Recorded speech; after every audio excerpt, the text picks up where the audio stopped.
Hey guys, and welcome to another video. So March 1st is right around the corner, and that means we are getting new LEGO sets. And there are some sets that I am particularly excited about.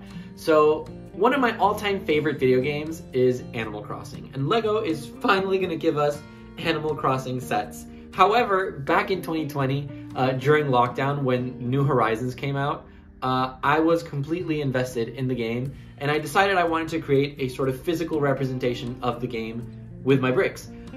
So I used what little pieces I had at the time to create sort of a semi-crude version of, some of the elements in the game. I really wanted to include as many features as I possibly could with what pieces I had. And this is kind of like the old version of the MOC. You can see like the tree was very blocky and there was minimal detail, but I was working with what I had. And this has been like my longest standing MOC. Like I've had this up till, to this day, it's still around. It's gone through so many changes and so many upgrades. It was actually the first MOC that I ever ordered off Bricklink for, like special pieces just, to enhance it. And I'm really, really proud of where it is. And now that we're getting sets, I am super excited to give it, a full makeover. But before I do that, I thought I'd share it with you guys so you can kind of get a sense of, what was going through my mind and what I kind of plan to do with the sets that are coming out in a few days. So let's go ahead and take a look at the MOC. So here it is, guys, the latest version of my Animal Crossing MOC. As you can see, it looks drastically different from the picture I showed you earlier. I really, really love this MOC. Obviously, it's been around for like 4 years in my collection. But yeah, I wanted to pack as much detail as possible, as many game functions and features into this tiny, tiny space. So what I'm gonna do is try to show you all of them, and then we'll just do like a few close-ups so you can get a look at them. So starting off on this side, as you can see, I included these 3 different colored flowers because normally in the game, these are like the starter flower colors that you get on your island. I also did try to include all of the fruits that you get in the game. I'm still missing the peaches, which we got the new peach piece in the family reunion set. I just haven't gotten any new ones so that I can incorporate it into this build. Aside from that, I've made sure to create the beach with these like nice little curvature pieces, kind of like in the game, as well as the inclusion of seashells and DIY recipe bottles, which I really, really love. Then we have the little house section. Now the house does have an interior, but I will show you guys that in a minute. It features a signature, wooden design on the outside with the nice roof and the little chimney, as well as the tiny, tiny mailbox. Then over here, we have some flowers that are not native to the island. These are already different, as well as the butterfly that was included in the new Friends Botanical Garden. I feel like it fits in just right. It adds the perfect amount of detail. And then you can see my little character figure here trying to catch it to donate to the museum. And then we have a little river that divides our island down the middle with a nice little bridge build, which is sort of like the same as the wooden bridge in game. Then up here we have one of my favorite features, which is the apple tree. One of the hardest things to do was to be able to capture that distinctive shape that the trees have, which are like these 3 little balls of foliage, as well as getting the fruit to attach to it. But I feel like it worked out perfectly, and it made for the perfect connection point for this clear bar piece, so that I could attach a balloon with a present that you can, pop later on and, get a surprise inside. I also did include a little branch piece right here, so, for when you shake the tree to get materials, as well as a little ladder to get up to the next level. Then I also included rock builds. You can't really see the one back here, but this one right here, as well as a shovel, for hitting the rocks and getting materials. You can see someone hit this one and got really lucky with some gold ore. And then over here on the side, I added a little flower garden with different types of pink flowers, just to represent the different flowers and shades you can get in the game. And then finally, just a little piece of rock to represent some type of connection to the ocean.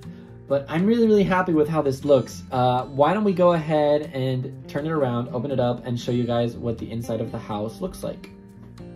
Alright, so I'm going to show you how to get access to the back of the house. Now, normally, in some of my builds, I like to do open back buildings, but for this one, I don't know, for whatever reason, I just decided that I really would rather have it enclosed as it is.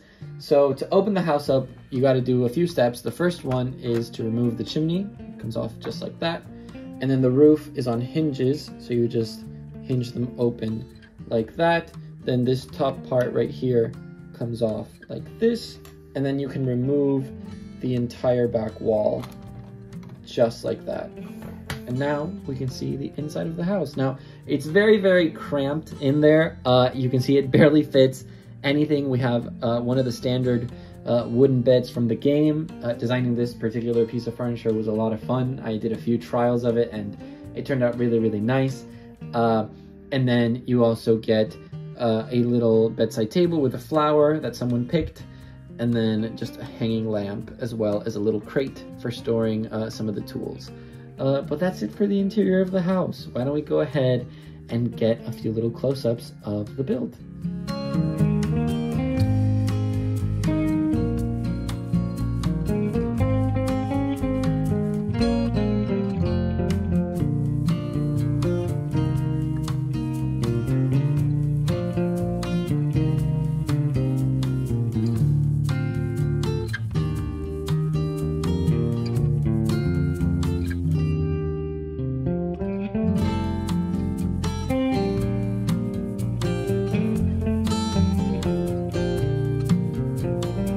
Alright you guys, so that is going to be it for the close-up, but let's go ahead and talk about kind of like the future plans that I have for this MOC. So the MOC you've just seen is going to be completely redone along with the sets that are coming out in a few days.